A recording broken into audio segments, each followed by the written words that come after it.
Yo. Josh, you want to tell everyone what you were just doing before we started the podcast? I was just, sleeping on the floor because I'm an old man. I'm sitting here, and I'm like, Josh has been, like, real on time and good, like, being where he's supposed to be on time. And then, like, I'm, like, called him, like, 3 times, like, Josh, I got to go to work in the morning. What are you doing, buddy? And then, like, he finally calls me back, and he's like, I was sleeping on the floor. And I'm like... I was ready. I was 10 minutes early, so I was like, okay, I'm just going to stretch. I went on, like, a big, long bike ride to a different city today. Like, I was just like, yeah, I'm just going to go. And then I was like, wait, where am I? Oh, shit, I'm at another fucking city now. Okay. And then I went home. So, I'm a little tired. It's 90 degrees or 32 if you're Canadian like me. It's fucking hot. So, yeah, the heat might have gotten to me a little today. His nipples are raw and then here we are. As speaking of 2 old men, I did something to my back yesterday, and I've been in agony for the last, like, 36 hours, and it's been a pretty miserable experience because of that. And... that is what we are. I am Rod, by the way, and this is Josh. And he's drinking his tea now, so, just to add to the old manness of this episode. I needed to stay awake for an extra, like, hour at this point, but, like, we are Murder Moose. We are part of the Slashing Cast podcast network. Wait, Josh, what was the sound? Did we come up with a sound? Moo! I know the Mitchells versus the Machines movie had the thing. Dude, by the way, you talked about that movie. That movie was fucking awesome. Yeah, Mitchells versus the Machines. Like, so one, Doug the Pug. If you don't know who Doug the Pug is, he's like the most famous internet pug in the world. Did the voice acting for the pug in the movie. But they nailed how derpy that pug was for the entire movie, and it was perfect. And 2, that might have been the scariest movie of all time when the fucking giant Furby attacks everyone and is... Talk about all the horror... It was definitely scarier than Skull the Mask that we're talking about here in a little bit. That Furby was horrifying. Josh. I had Furbies growing up, so I just... that whole scene... And then I'm, like, looking down over at my daughters the first time. This movie's already been on, like, 3 or 4 other times since I talked to you about it. They all loved it so much, and I'm so glad because, like, it just... It's me pretty much as a character as well as, like, my niece. It pinpoints so many just, like, isms of, like, an artistic, not autistic, artistic, like, style kid and, like, all those things that it was fucking great, man. It made me laugh because my friend who's a Twitch streamer, her name is Classy Katie, and she goes, "You motherfuckers stole my life story for this movie." Like, because she, like, moved across the country. Her name's Katie, just like the main character. She has a pug named Millie, and just like she's like, there are way too many fucking coincidences. Yeah, right. And she's also, like, very, like, like, she's bisexual, and so, like, the main character of that movie is gay. And so she was like, there's way too many things in this fucking movie that have, like, she's like, my life story was stolen, like, to be put in this movie. And it just made me laugh that was like how that came across to her. And I'm like, but man, I enjoyed that movie way more than I thought I was going to. So it was a good old time. I did finally get to see Spiral as well, and I have to talk about that for a second because, like, Go ahead. We're not always doing the things newest to theaters. We did that for a little bit. This one was hard because it didn't come out on demand in Canada until more recently. Just like the last week or whatever it came out on demand. So I'm still gonna have to wait until the theaters open up to see A Quiet Place 2 as well. And man, Spiral, I see why Chris Rock had the idea and wanted to get it out when it was, because it is very like timely for, like, what's happening in the news with the police and the racism and all that type of stuff as well. Like, I loved that it was kind of wrapped up in that and, like, trying to clean the streets of, like, that bullshit. But the rest of it was just like, how many other Saw movies have we already seen that this exact fucking shit already happened? Like, they did a really good job with layering the shots in right before a gag or during a gag to like to emphasize the gag itself and make it seem more realistic. And it was like it was cool to see it with my wife, because she loved all the Saw movies, and she was like, this is too realistic in those situations. And I was like, that's because they have like 15 other shots before the actual thing happening, so you think it's more realistic. And I appreciated that, but that was it. Like, the rest was like really bad acting, to be honest. Like, there's so many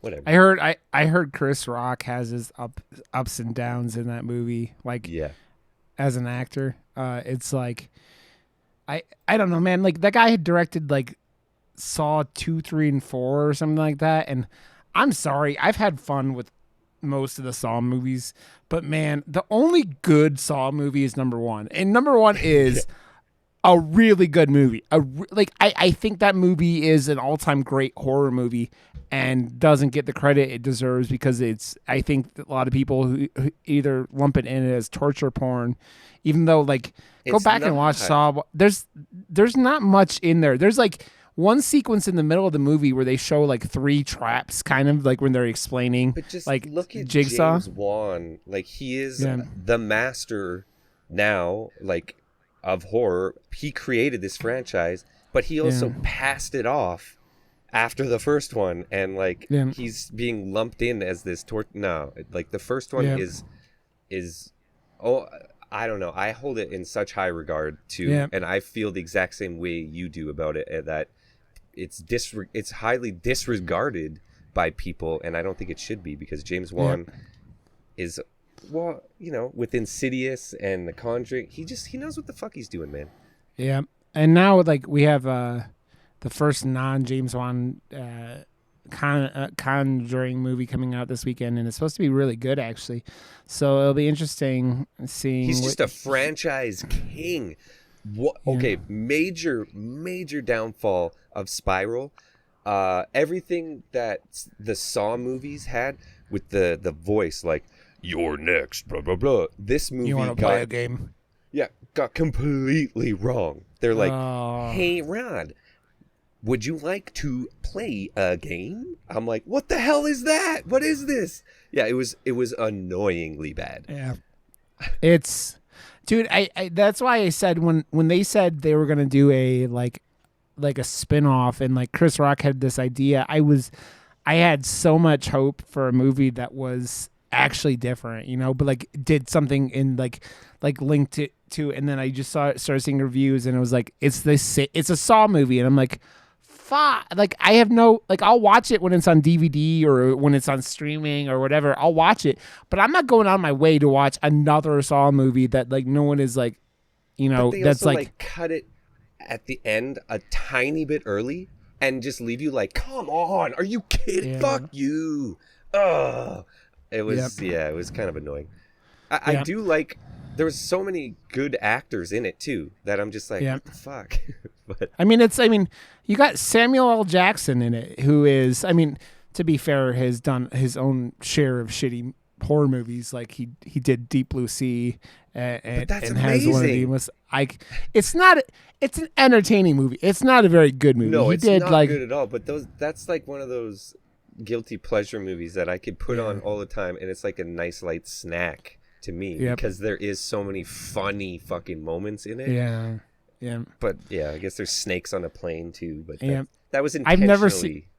I've never seen that movie, and I saw a documentary about making of it thing like recently, and was about like how that movie is misunderstood, and like how much of it like was a weird like fight for like what Samuel L. Jackson fought for in that movie, and like how he fought for it to be an R-rated movie, and how the studio came in and fucked with it. And it's been one of those things where I'm like I think I saw enough from that I'm like, maybe I would watch it, but I don't know. It's still like I saw it one of in those theaters, things, but just because, at the time I saw everything in theaters, but with that, it's fucking Sam Jackson. And in the trailer, he says, motherfucking snakes on a motherfucking plane. I was just like, it's so Sam Jackson. I can't not see this movie. Like, come on. And the poster alone, it was supposed to be a big joke. But if it wasn't as big of a joke as it was supposed to be, that's kind of sad to me. Because it was still funny, but it was, it was what it was. Kind of like this movie, I guess. Skull. Yeah. You know what I do wonder? So we're going to talk about Skull the Mask from 2000, which I wasn't 100% sure what. Yeah, 2000. Did I say 2000? I am fucking destroyed, man. I told you. See, I took a nap, and now he's tired. I'm tired because of it. No, it's because I slept like shit because of my back last night. But fuck. Which is the first Brazilian movie. Like, it's funny because like on Shudder where it's streaming, it doesn't even say Brazilian. It just says it's in God, I'm having a brain fart. The language that they talk in Brasilia. It's not Spanish, the other one. Portuguese. It's in Portuguese. And so it says Portuguese. And so I was like, oh, is this a Portuguese movie? Portugal movie made in Portugal? No, it's a Brazilian movie, but like it has some kind of like connection to the U.S. Like I think some U.S. like financiers or something like had something to do with it, but I don't know if I found out what they had to do with it. I feel like this movie. Do you wanna? It almost. Oh, there is two directors. Well, there's two. The same person that wrote it and directed it, so it's a team. Yeah. Okay. The synopsis of Skull the Mask is the feature film is an action-packed horror flick depicting a supernatural serial killer based on pre-Colombian mythology in a hunt for revenge in the metropolis of São Paulo.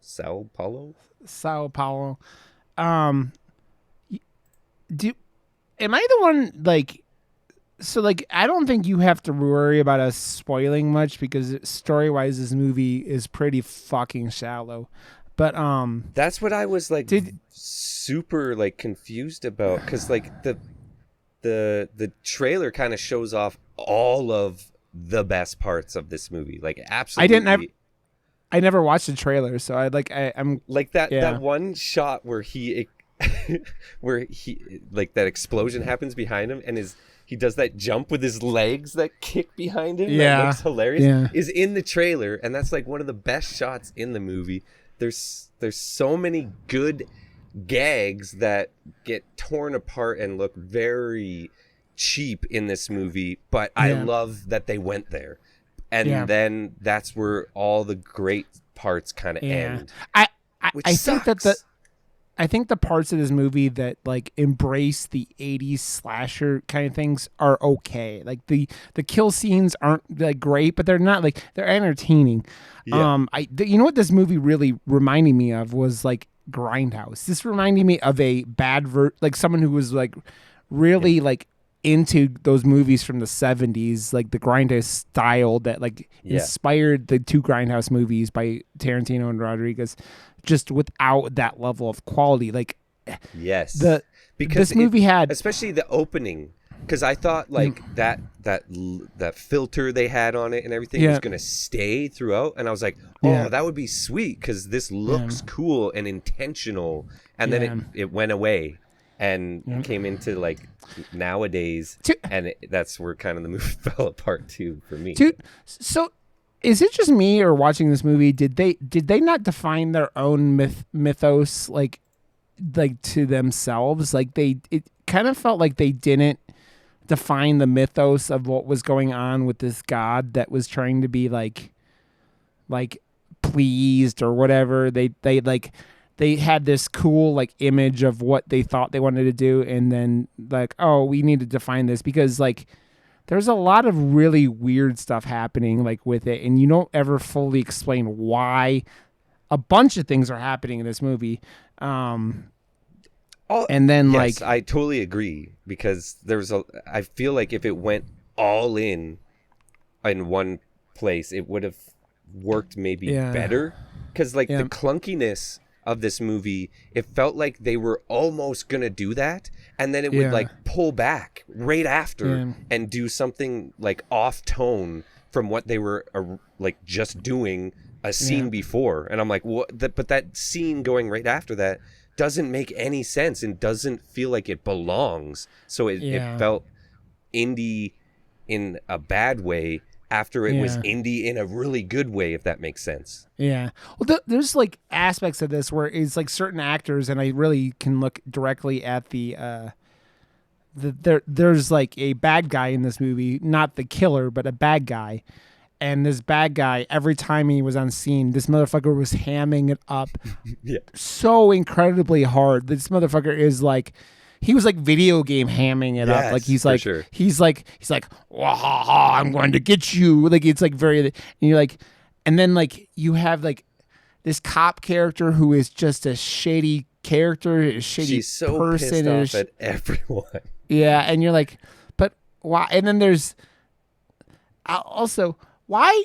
There's a church in the scene in this movie where there's a priest who's running around, and there's like 6 inches of water on the floor of the fucking church the whole time, and I'm like, why is there water on the floor of your church? Was it supposed to mean something else? It's over our head. I don't know.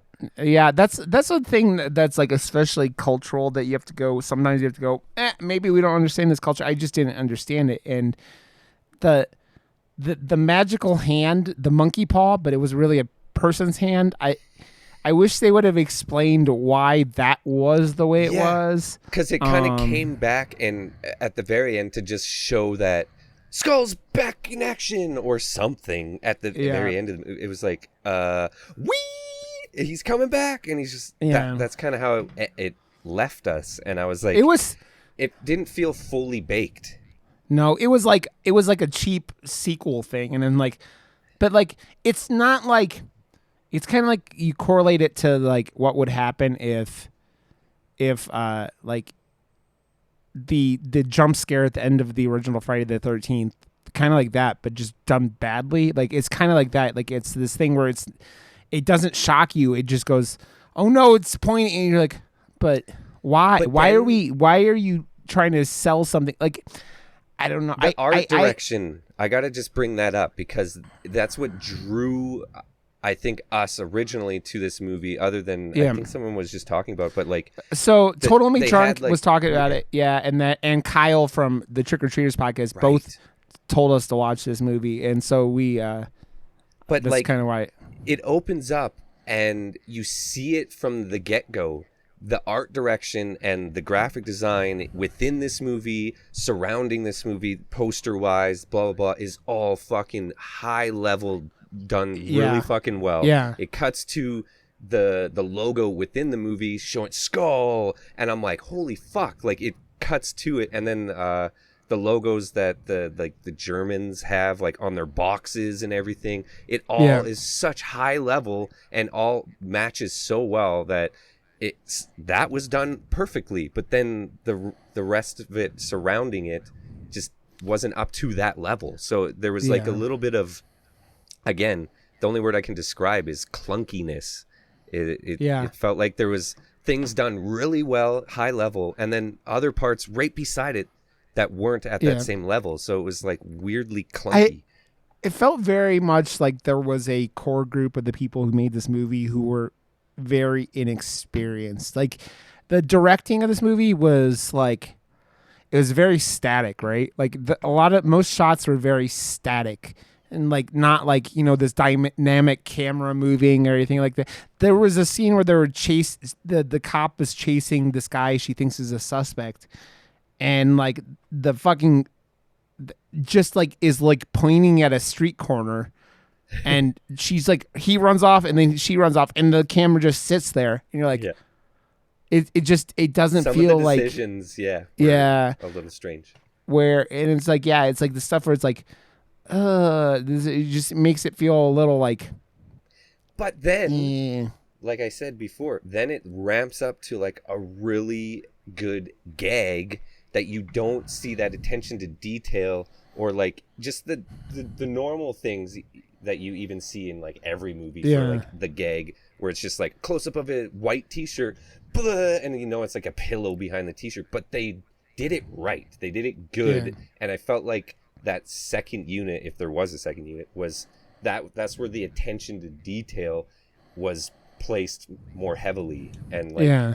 that the scene where they're having sex in the car, and like the strangling of it, like the layering of detail for a gag and for a death scene Yeah. was like fucking good. Like, and Yeah, funny, I mean, too, to me. well, it's But funny, I'm man, sick. because so there's a whole setup in this movie. Like there's the setup scene with the Germans and trying to do this scene, this like ritual, which again they don't explain. Like they don't explain what is really happening, and they don't really explain like why this, like there's this demon god or this like entity. They really don't explain it, but like they're trying to summon this thing, and they use this mask to go through it, and it's like, so they go through the ceremony, and then they put this fucking mask on this dude, and his fucking head explodes, and you go, and that's how they cut off the beginning of the movie, right? Like, and then they're back in like 80 years in the future, and you're like, but Why though? yeah, exactly. Why did this mask lot of blow whys. this? Yeah, why did this mask blow this motherfucker's head up? And then the next time someone performs this ceremony, like, also, we have this fucking mask, like this, that you have these. There are way too many like characters in this movie that feel like they're only in the movie to like be like plot bridges to Yes. like Yes. yes, and it's not like they're full like, okay, we're talking about horror movies and we're talking about slashers, but like I feel like when you're gonna do something like that, why don't just throw characters in to do some like lazy storytelling because you don't want to do it some other way, or you don't like know how to do it, because you have this whole archaeologist character for the first like 20 minutes of the movie you're setting up as like a main character, and then her and her stupid girl, like she has this girlfriend who all of a sudden knows how to do this, like this fucking Ritual demon shit. yeah, this demon summoning ritual, and then the skull that they're trying to demon summon, whatever, it is like running around killing people, and you go, but how is this? It's the skull is running around Itself. killing people. It doesn't make any like. So you had this setup where you could have had this fucking, I think would have been a better fucking like, would have worked out better. You could have set this fucking archaeologist up who you have like as this like, or they don't really fully say what she is. She might just be like a museum like worker or something like that. You could have had her set up as the killer for the whole movie, because like once the fucking mask attaches to someone, It's just some random dude cleaning Yeah. the room. Like, Yeah. random ass dude. yeah, But he and it's looks like, good because he's bigger, right? yeah, he's bigger, but like it has no context. It has no. You don't give a fuck. You just, it's this dude who's like a CSI scene dude. Yep. Who was there, and like it just, he goes, okay, I'm gonna start, and you're like, and he does look felt good. like the skull was looking, and without context and without any description, like describer of why, I felt like it was looking for the perfect host. Until it found it wouldn't have allowed the person. So that's why the first guy's head exploded. That's why he just ripped out the chests of the two chicks, and the other guy. The other guy that was there just like died. Oh no, that was a cool one though, because it showed the skulls, the horns Like coming ripping- out like a Spider-Man, like spider looking thing, and it was like ripping his chest like in Alien or something. And then it finally got to the big dude, who was obviously the look they were going for the fucking comic book thing. But other than that, it's very shallow reason. And like you were saying, it could have been so much better. Like it could have been there. Again, there's a lot of ingredients that this movie got right, and it just put it in the bowl and mashed it up and baked it. And it was only half baked. It wasn't a cake. Yeah, it reminds me like how you talked about Willy's Wonderland. Like it's like, you're like, it's so close, and I think this movie wasn't nearly as close as Willy's Wonderland. Like it's It makes like me want to backpedal what I said about Willy's because that one did a lot of things. It was a full-on movie at the end. Yeah. I think I wanted a little bit more. You literally, we talk about it, and I want to mention this real quick too because I have your question. Like if you see the same thing, the poster of this movie is fucking incredible. Yes, but I have one question. Does it look like it's a number 2 in a franchise because of how they have the L's in Skull? Like, do you notice? Totally, yeah. Yeah, it looks like 2. Because they have the skull thing in between them. It looks like a sequel, and I'm like, you guys, man, it's how like for everything, like the fucking drawing of this monster thing. By the way, the skull doesn't look as cool in the movie as it looks on this poster. It looks pretty good, right? Like it's one of the better things. I think and it like, looks fucking dope. Yeah, like in the movie itself, they put enough blood and grossness all over him that it's stark and like they got that completely right to me. It looks fucking and he's like, it reminds me kind of like it kind of think about Friday 7 where Friday, because like in that movie Jason looks, that's the coolest looking Jason in the whole franchise, right? And like it is they have this guy who was in the CSI crime scene suit, right? And was a white suit, like a bodysuit. So it's stark difference. Yeah, it's that white color, and then he's covered in blood for the entire movie after he gets the skull on, and it is cool looking. And then they even give him this cool, like, I don't even know what the fuck it is. It's this like handsaw thing, but there's like a bunch of blades on it, and it has this really distinct look. And they do this cool thing where he's like throwing it out with his like, I don't know, like if it's his his intestines or something like that. He's kind of like pulling like a scorpion kind of thing, right? Like where he's like throwing it a little bit, and it's a lot of that has to do with like the like there's the biggest kill scene in the whole movie is he gets into this nightclub and is just fucking up a bunch of people,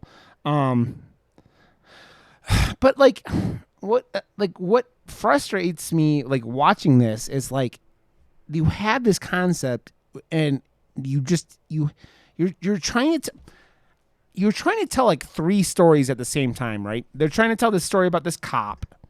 They're trying to tell this story about this like guy who works in the supermarket, like who like his dad was like one of the people who watched this mask or something back in the 40s, and then or his grandfather or something like that. And then you're trying to tell the story of like the guy, the killer in the mask and what it means from the like Aztec like gods or whatever. And you're trying to tell all 3 of these things at the same time. And you end up like, I feel like the best story out of the 3 of them was like the guy who was supposed to be guarding the skull, right? And like he was like the warrior kind of thing. Like it's like the warrior of prophecy. But like even that, it's like the most ridiculous scene in this entire movie that's filled with ridiculous scene. So the cop who is a shitty character and like she's like 2 seconds in, she's like, oh, I can't, my superiors won't let me bust into this dude's house for no reason. So I'm gonna go join the goons of this dude and go bust into this dude's house like without a warrant to try to kill him or something. And she ends up shooting this like warrior dude in the stomach. I've never seen someone less affected by a bullet, but he runs away and then steals a woman's purse randomly, finds a tampon in her purse, and shoves a bullet, the tampon in the bullet wound. And you're like, and then he's like running around like the rest of the movie like he wouldn't be like bleeding out or like dead or whatever. Like he got shot. That would have gone through probably. And so you're bleeding out the other end. So just putting a tampon. He's resourceful. I want to know, Josh, what did you think when you saw him shoving a tampon in his wound? I thought he was resourceful. That's it. I was just like, I guess that would work in this universe. Yeah. I don't know, man. And it's like, so they have this guy who is like, he they tell, like, he's got this priest friend who, again, is, they don't really go much into whatever, but like this priest guy and him were like in the army or something together. They don't really say, but like the priest won't help him because like he doesn't believe in this thing or whatever. And then the monster thing shows up and fucking stabs this dude and like leaves him dead in the middle of the church.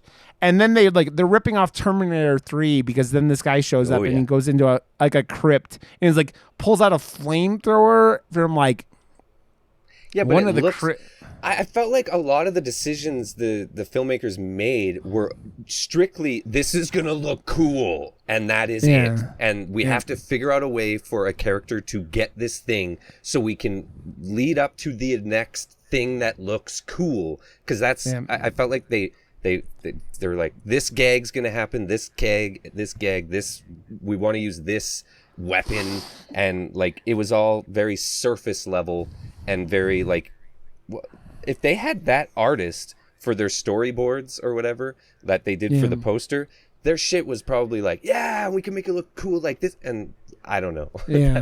I felt like there wasn't enough reason why ever. It was just, this is gonna look cool, let's fucking do it. Yeah, which is, I mean, it's a thing where you're like making YouTube highlights or like things to put on like social media, like Twitter and stuff.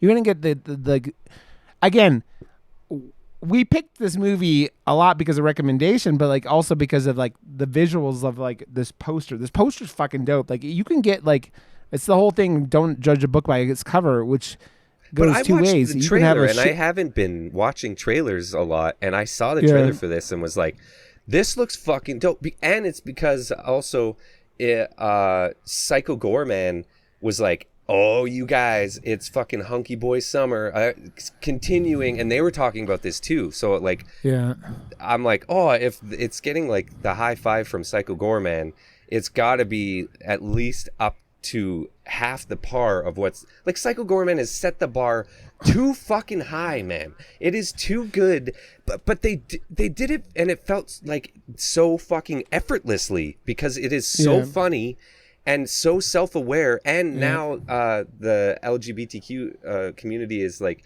accepting Psycho Gorman as its new like head man. Like they're like, yeah, you're our fucking guy. I'm like, yes, let's go, man. That's awesome. He's the hunky boy, man. Man, he's the hunky boy. Yeah, it's I just feel like it is this thing where I feel like this movie gets sold on the like the poster and the few like the gore of like it's got some cool gore sequences, right? Like you talked about like them showing things and like because it looks cool, and but man, it's just like it doesn't feel like anything connecting those. You just have these set pieces that do these cool things for a slasher, and then nothing connecting them that means anything or like holds anything together like contextually. Like I do wonder, because like there's this thing where like I talked about the cop going in and like trying to take out this dude because she thinks he killed people earlier in the movie and stole this mask, but like this bitch at the end like executes the bad guy and then like puts and you're figuring out during the movie that this like woman was like shooting children like previously, and you go, and we're supposed to be like, we're like rooting for this girl, and you go, oh, when she shot this kid, she put a fucking handgun in his fucking hand, or her hand or whatever, the kid's hand, so it was like the little kid was, so she's murdering children. And at the end, she murders this bad guy, and you don't know at the beginning when she's like, oh, this kid tried. She pulls out the same like model handgun that was this kid had, and puts it in this dude's hand after she shoots him, and you go, oh, so this character is a giant twat, and you go, well, is this like, you think about like Central and South America, like there's all those like people, you have those ideas as like North America, like that. There's a lot of police corruption, right? That's and the exact same plot as Spiral. I just gotta interrupt you for a second. Yeah. That's the exact same plot as Spiral. Oh no. Yeah, and it's all based around the gun being placed in the hand, the racial tension thing, and that was it. It's man, and that's like the racial stuff isn't in here, but it's like that thing where it's like, man, so you're trying to sell this person as a like a interesting main character, and it's like, huh? And her whole thing is like she ends up taking out the bad guy, right? And she ends up helping take out the monster, the guy in the skull, at the end. But like, you don't like her the whole time, and it's she's got the meanest fucking face the entire time. Yeah, like she even slips up and like has like almost half a nice face, and then realizes it and goes right back to being the meanest person you've ever seen on film. She's like pretty when she's not like totally, just staring daggers into everyone on the screen. Yeah. And you're sitting there and you're like, and man, I want to, so there's, it's like, I just feel like you just maybe take out a couple of the characters, like take out like this and just like expand on the lore of why this is happening. Like, cause they have these really cool shots of this like Mayan god or Aztec god or whatever that like with like, that's like missing its lower jaw and its tongue is just hanging out. And it's like sitting on this throne that's like floating in this like red, like it's kind of like, it's kind of like reminds me of like a Thanos like, thing, right? Where he's like sitting on his throne kind of thing. And it's a creepy image. And you go, well, okay, you're going to keep showing this, but like, what does it want? What is the point of any of this? Like, because they don't ever explain like, there's no is this going to bring this god back? Is it like the main bad guy, like the one who gets executed at the end is sitting there and he's been kidnapping children for some reason to do with this. Like there's some ceremony with children, but you don't know what he's planning on doing with them. That's why I'm saying the surface level, and then that priest being brought into it, and then the kids being brought into it. It didn't tie it all together, but there's like little hints of things like kind of pointing at different directions, but it's never said.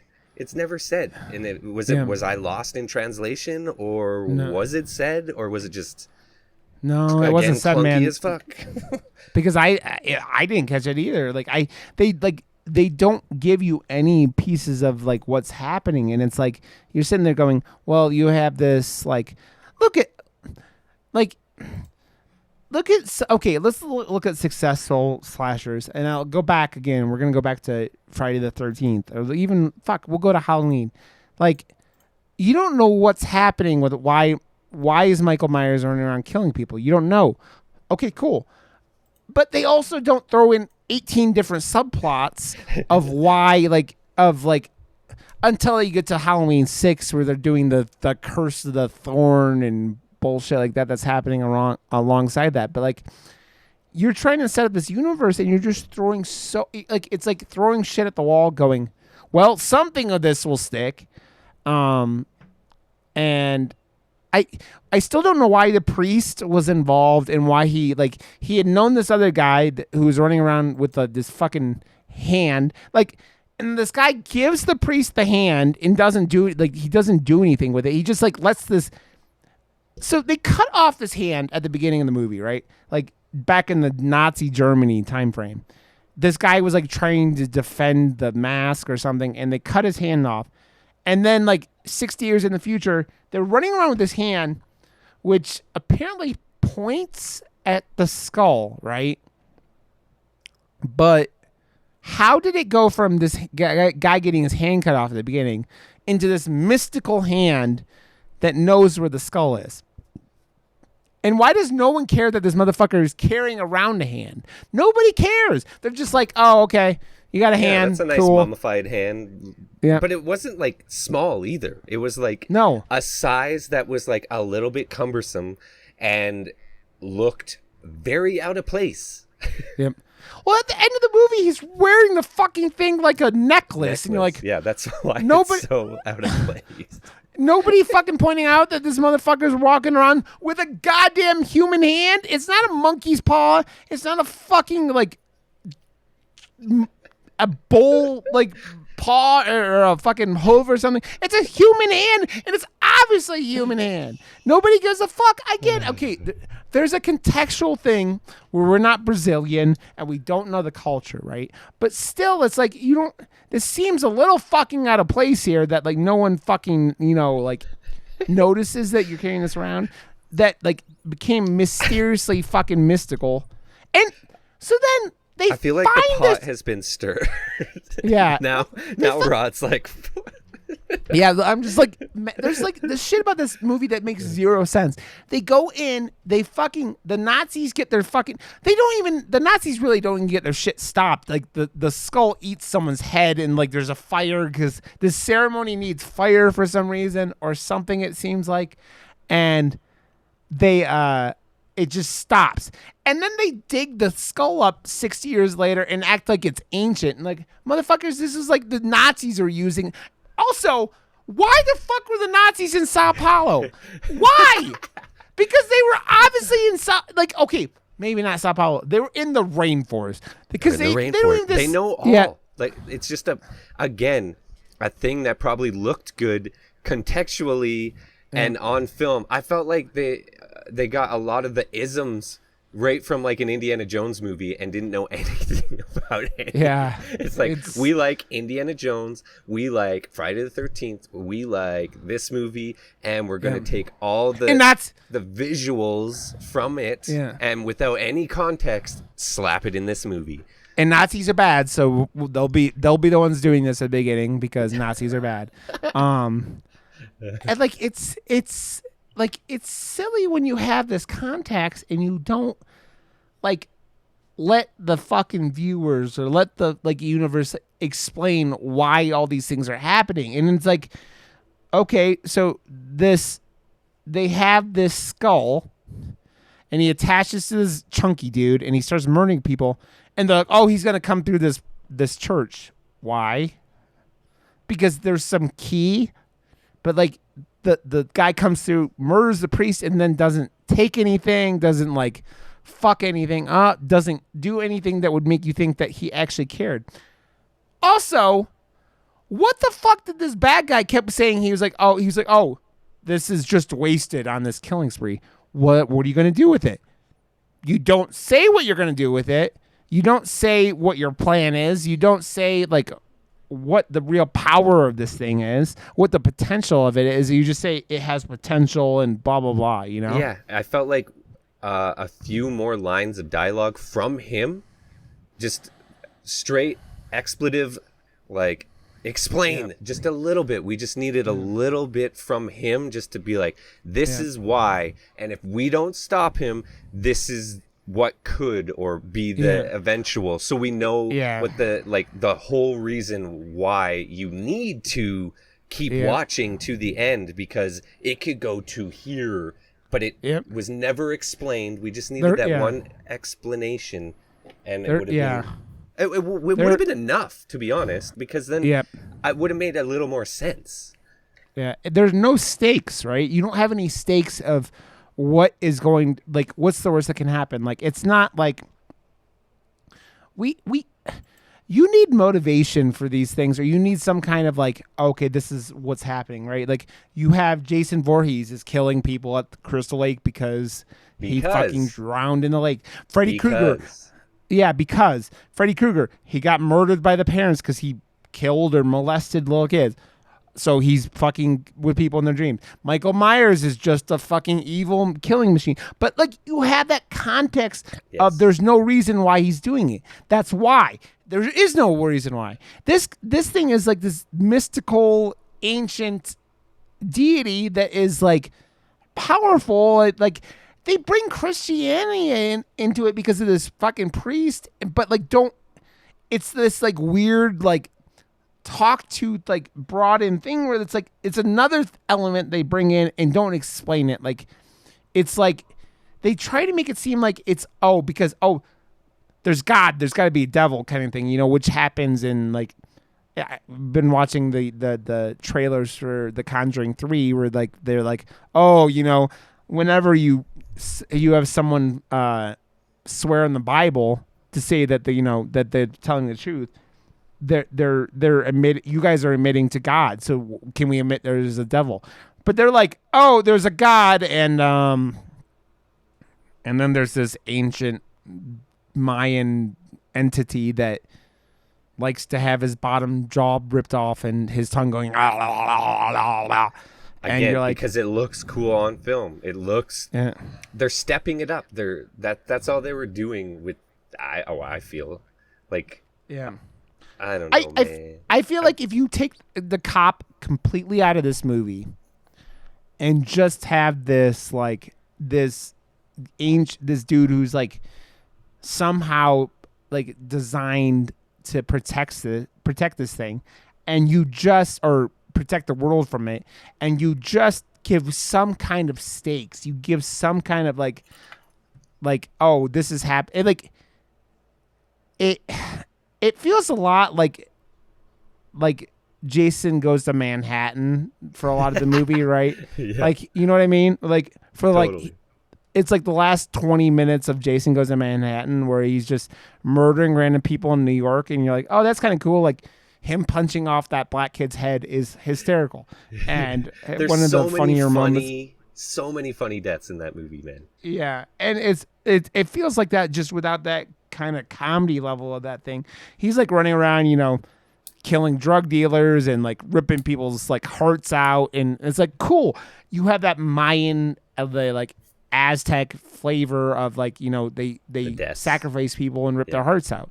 But like again, it's that continuous why, and it's not that hard to get. Like it again, it's just there's best death by far was two people fucking, and then he like rips into her chest and grabs out her intestines and strangles the dude with her intestines through the window of a car.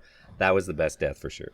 Well, yeah, with her ginormous boobies. This woman has like, they got watermelons on her chest. You're like, yeah, but then they go down like 3 sizes when it turns to the gag. So that's how you can see right through that it's like the fake prosthetic chest for the gag itself. I was like, well, if you're gonna show the boobs beforehand, you got to get the boobs at least close to the right size for the gag so it looks more realistic. It is literally like from triple G cups down to like C's or something. It's insane the difference in like what's happening here.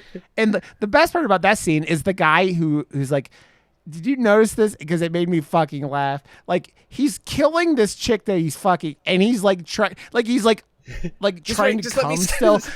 He's like, let me come on, like oh, your pussy's tighten up. Yeah, I'm almost. I just want to die coming.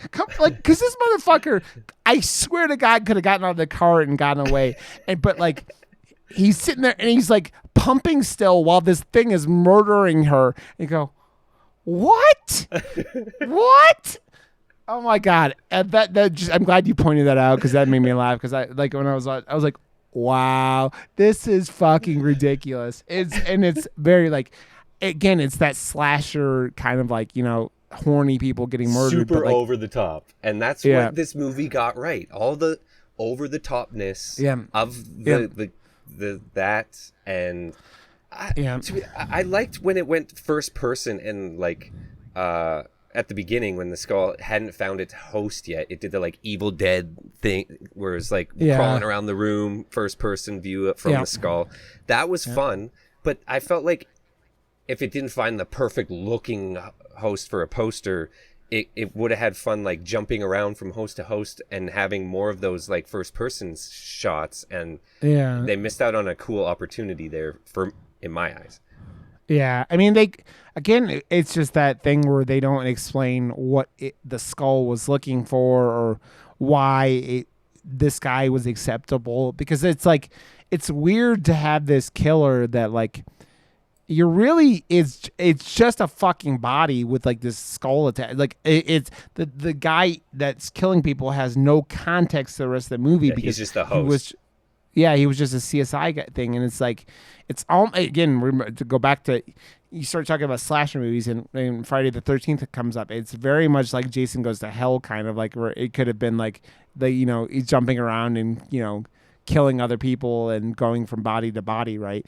Yeah. And they don't do that because it's that like, oh, this is the body, because it's that chonky. Again, is your Friday the 13th, your Michael Myers from Halloween, that big, intimidating body running around killing people, and that's like what's there until like this cop shoots him with like a shotgun 78 times, and does he blow up or catch on fire there? I don't even remember. I'm 2 days out from watching this movie, and I'm already forgetting some of the details about like this movie. It's forgetful though. Like it's forgettable rather, not forgetful. It's forgettable. Yeah. I mean, it's forgetful too, but that's besides the point. But I kind of wish, like, this is like why it's the inconsistencies across the whole thing, right? Where it's like you have that Grindhouse vibe, where it's like, okay, cool, this is like, you could do that dirty, like, but like that in the B movie vibe with like the guy with like the villain, and like none of it's consistent enough around. Like, and if you would have just embraced that Grindhouse B movie vibe a little bit more, like you could have, then I think you would have had a way more fun movie. And it felt like, again, it was like a roller coaster of like decisions made almost very well and then very poorly right after. And then I was like, but that was so campy and hilarious and so over the top. And then you're going back to like a really like, I don't know, this story wasn't really a story. So like right back to the, I don't know, man. Like, what do you do after a big over the top death scene like that? But if you don't have I don't know. It's, again, they just chucked everything in the wall. Like, there are too many, like I said, there's too many characters. There's too much happening for, like, this is a 90-minute movie, man, and they just tried to cram so much shit into it, and it's like, but you don't need that for a slasher, man. You don't need to be overly complicated. Like, you just need something that's like entertaining and like cool, and that gives you reasons for these kills to be happening, right? And it's you don't have any of that, and it's like, man, I think that these guys, like, I think it's really the biggest problem, this whole movie, and you can't go, well, it's just this, because, as you said earlier, this was written and directed by the same, like, pair. So it's like these two had this vision, and I think the script was obviously the biggest problem in this entire movie. Like, the directing wasn't perfect at times. Like I said, it was very static, like a lot of the movie. But, like, the script was really where you, like, I think you lost the ability to, like, make this. This movie could have been a cult classic, man. Like, you had that, like, that cool killer with, like, that cool weapon and just running around fucking shit up. And it's like, we don't live in a world where slashers come out all the time, right? Slashers aren't a very, like, common thing anymore. And so you do something like this, and like from a place like Brazil, where, like, I mean, you're gonna get this clientele of, like, your people in your country that enjoy something. Obviously, the people who made this movie enjoy slashers, right, and like horror from the 80s specifically. So I think the script would have been a little bit tighter.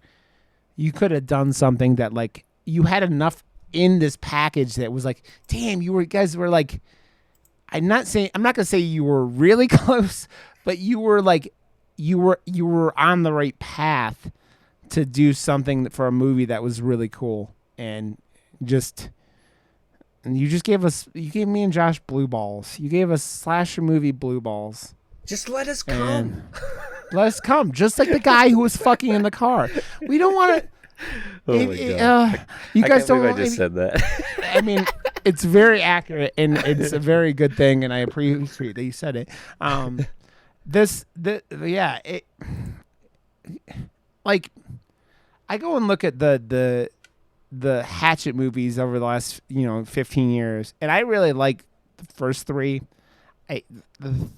Victor Crowley was not exactly wonderful, and a lot of that had to do with set, and that movie just felt like, as they kept moving along, like they kept giving like Friday the 13th movies like less budget. They kept going, okay, you get less money. Yeah. That's what like that movie felt like. It was like they took away all your budget and was like, okay, you could just shoot in this fake airplane and that will be the entire movie.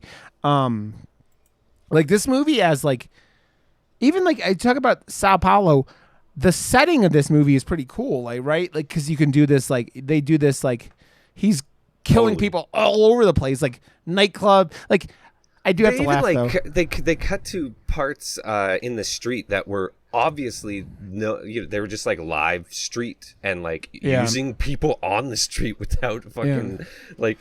People are like looking at the camera like, what the fuck is that guy filming me for? And it's like, they're just out there doing this. And I love that vibe to like foreign movies do that way more often than anything in North America. Yeah. Dude, I mean, like we talked about all that time ago. We talked about The Fanatic, where like a lot of that movie, it felt like they were just shooting people on Hollywood Boulevard. Totally, and, like, 100%. Yeah. And there was a lot of that. And like Sao Paulo, like, it has that like that classic like it has that feel of like what I think of when I think of like South American cities, right? Like these cities that are like built on top of themselves, right? Like it's like everything is like going up to like the top of the city, but like everything is on top. Like so, like the lower you go in the city, it's like the slums kind of thing, and that's kind of what like the vibe I got from this movie. And I'm like, so you have this cool thing where like he's like killing drug dealers in the slums and going around and doing stuff, and but why? It's just I don't need much of a reason, guys. I just like having a cool Thanos like Aztec god floating there with his tongue hanging out is cool, but like just be like, this is you could have done this, like you could have done the stereotypical the on the 789th day of the Mayan calendar, if like the blood is like flowing of the innocent, like this happens kind of thing, like there could have been like a prophecy or something that could have been like, oh shit, if you don't stop him before this, like this god they keep showing, come on. Also, another thing that they kept doing during the movie that I still don't fucking understand, they had that like Aztec seal, like the Mayan seal thing, like, and they just kept showing it like with more and more blood on top of it. Yeah. But why? What was it? What are you showing me? What, like, cool visuals on camera. Cool. I mean, you guys, if you want to do cool visuals, do cool visuals, start doing music videos, okay? Like, do music videos and like have a cool Brazilian, like, I don't know, El Nino. Remember El Nino? The guys that were all like Spanish, they were Mexican or something, but like they had all the cool videos and like were like screamoing in English and Spanish. But yeah, it like, man, I really did enjoy a lot of the parts where the skull thing was rampaging. Like it was entertaining. Like I said, it had a cool weapon. It had a cool look. It was the like by the end of the movie, especially when the thing is running around still, it has that visceral, like it's just gooey, right? It's like gooey because he's been killing people and he's just like covered in blood and guts. And it's like that cool thing where it's like, ew, you don't want to touch it or be around. It's like the same thing. It's like I talked about Friday 7 where Jason just looks gooey and like he's been sitting in a lake. Like this guy hasn't been sitting in a lake. He's just been being covered in blood and guts for the last like 3 days or whatever it is. But then if you do like a monster or a slasher or a killer type thing, like I don't know, like you have to have at least one likable character as well. Like, I'm just like going through IMDb and like other genre films and stuff, and I keep getting drawn back to this movie called Uncle Peckerhead. It's just like, that is every character. I just overly loved every character in that movie, and it goes to show, if you have a decent script, you can make a decent fucking movie with no budget. This didn't have a decent script. It had decent ideas, but it was all mashed together, and I wish we got more. You usually watch the movie just before I do and then go, I can't wait to see your take or what you thought of this movie. And I came on, I was just like, I had kind of not high hopes. It was two different people wanted us to see this, and Psycho Gourmet, so the bar was kind of high. So I had expectations going in. Never really a good thing to have expectations going into an indie film, but I had some expectations. I feel let down because it was kind of hyped up, and the trailer makes this look like a way better movie. Not and again, the poster, but not to the level of what I put us through before with the poster game and Slasherette Party. That is, the bar is set to an all-time low there. This movie is way fucking better than that. So hey, at least it has that going for it. It has a lot going for it, to be honest. Just not a fully fleshed out story. And dude, and it's 90 minutes. Like, this is like, if you want to go in and like, this is what Shudder does. Like, again, we've been tearing this movie apart, but it's watchable, right? Like, I was saying I watched the Boys of Hell County on Shudder the other day too, and it was this really interesting take on vampires and like a interesting like concept, and it had funny gags and it had a lot of things that were really likable. And then that was an Irish movie, and like now I've seen more than one Irish movie, and I'm intrigued, and I think we need to go in and dive into some more of them, like later on in this podcast. Like, I've seen The Hole in the Ground and this one, the Boys of Hell County, and there was another one I saw which was another kind of vampire-y movie, and like they're really cool concepts. But like what I'm saying is, like, the Shudder always does. The movies they put on and they're like Shudder exclusives are always at least watchable, right? Like, they have a good team curating the list over there at Shudder. And I think that a lot has to do with like this movie will get people to watch it because of the poster. The poster's fucking awesome. This is the best part, as we've said. But like the movie is, as much like we've like torn it apart, the movie is like not hard to get through. Like, you could be sitting there and be like, well, this doesn't make sense. Why is this happening? Blah, blah, blah. Like we've been doing for the last hour. Like, you're sitting there going, why is this? Why is this? Why this person sucks? Whatever. But you can watch the movie, enjoy the kills, and like just go turn your brain off. Like, it's not something that, like, if you're still listening after everything we said about this, it is a movie that is like, you're not gonna hate watching it, right? There's a lot that you're like, it's stupid, and the story sucks, but like all those cool scenes that we're talking about that are in between the nonsensical shit are worth it. And you're like, again, 90 minutes. That if this movie would have gone any longer, I would have been like, no, don't watch it ever. But like, if you're in the mood for an interesting horror slasher movie from somewhere else, I think this is I like that we did a different foreign movie. We've been going heavy into the Asian foreign market, and to kind of break free of that and go around the world a little bit in a different direction. I felt like it was a fresh new take for the show and the foreign world. Because to be honest, whenever I hear the word foreign, to me, it's usually Asian movies for real. Like, and I want us to put an exclamation mark beside other countries and other ethnicities and stuff too, because like Asian horror films are done fucking right, and they know what the fuck they're doing. So for us to go around the world a little bit and see what Portugal has to offer, I love it, and I want to do more from. Yep.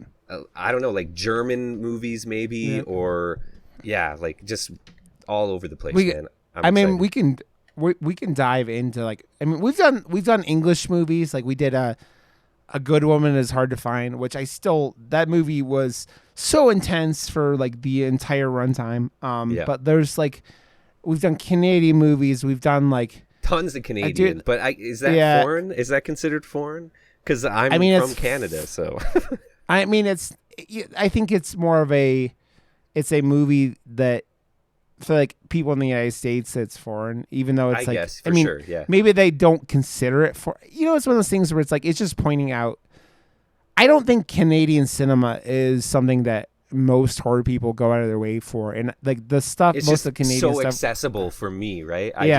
It's all within my radar. So if I can put a magnifying glass on it for the American cinema lovers, then fucking A. I'm fucking A. I'm fucking there, buddy. Fucking A. We're gonna go to Timmy's and get to double A. A. It was funny because moose.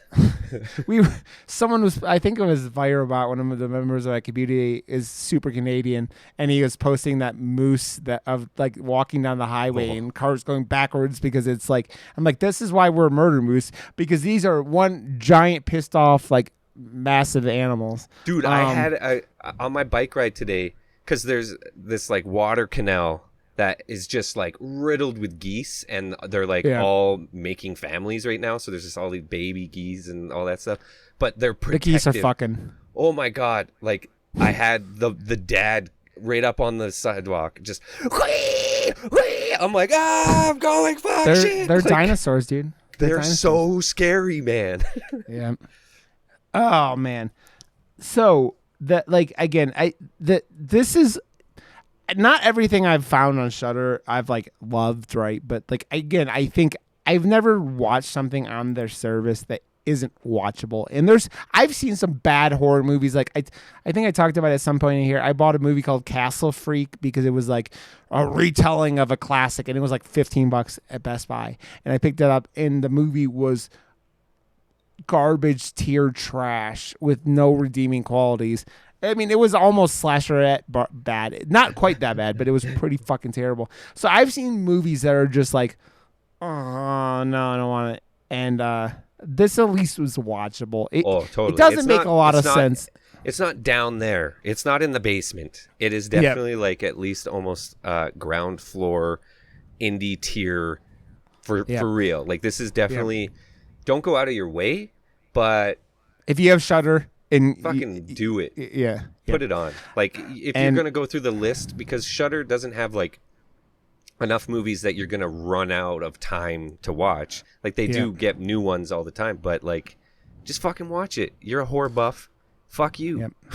Yep. There's a lot, and they're always rotating, and they're always doing cool stuff. I love how I just tell our audience. He said, fuck you. Fuck you. You've told them you want to come, and you've told them fuck you. So there's a lot of like mixed feelings going on with Josh tonight, and it's because I just woke up, man. Why are you waking me up for this shit? Cranky, I need my nap. Josh was watching Wheel of Fortune and having his late dinnersies because he's an old man like me. So okay. So next week, we are doing Audition. I think Cece from the Scream Queens is going to come and talk with us about that. Dope. I'm excited to hear what you think about Audition, Josh, because I think you're right. We were talking about this last week, where it's one of those movies I think gets a pretty notorious like mythos. Like it's like the people around here are like, oh my God, you like, this is one of those movies. And it gets intense for a little bit, but it really, I can't even tell you. I've said it before and I'll say it again. Audition is like a romantic comedy for 80 minutes and then like 20 minutes of destruction at the end. And it's got really weird stuff. I'm not a big fan of needles, and I hear there's some needle play and needle shit. So yeah, whatever. It's more, like, I can see through that. My like almost like mindfulness approach to life is also how I watch movies, and I'm a filmmaker, so I see it more not in the moment that you're supposed to see it as like a viewer of a movie. I see it more as like the creative and how things are put together and why. And it's kind of a shitty way to watch a movie, to be honest, because you don't get like taken You're away. dissecting it. Yeah, you're dissecting it. Takashi Miike is I only say he's like Quentin Tarantino, just really like he's almost like Japanese Quentin Tarantino. But the you go look at his filmography, and the dude has done an insane amount of movies. Like he's putting out like a movie every year, and they're all weird. They're all like really out there. I just picked up like last year. I picked up his new like it's a very crime thrillery kind of movie, and I really liked it. What? Anytime a movie is crime thrillery, it's another episode of CSI to me because. Oh, it's not CSI. Believe me, it's way too fucking weird for CSI. Like gangsters and Yakuza murdering each other and triads and shit like that. Like it goes into weird stuff, and I will never stop talking about how Ichi the Killer is one of the weirdest movies and actually one of the most extreme movies I've ever seen. So if you like Audition, maybe we'll do Ichi the Killer at some point, but that will be that movie I've been actually kind of like weird about going back to because it's kind of out there. So well, there's a whole bunch of out there movies that we could do, but I mean, we could even do Tokyo Gore Police. Yep, exactly. So I think we can we'll see how Audition goes, and then with Cece, like I said, from the Screen Queens, she'll be here to talk about that with us. So, okay, Josh, I love your face, and I'm glad you had a nice nap. And I'm gonna go to bed now. So I'm gonna go put my daughter to bed. It sounds like they're having a rough time upstairs. Okay, well, okay, buddy, I love you guys. Murdermoose.com, all our socials, Rod_Johnson on Twitter and everywhere else. Josh WRB everywhere. Give us a 5-star review on iTunes or wherever you're listening. We love you. We're on YouTube, so follow us there. So look for Murder Moose, and you can find us there. And I think that's all. So anything else? No. Okay, I love you, Josh. And I will see you next week. And Audition. So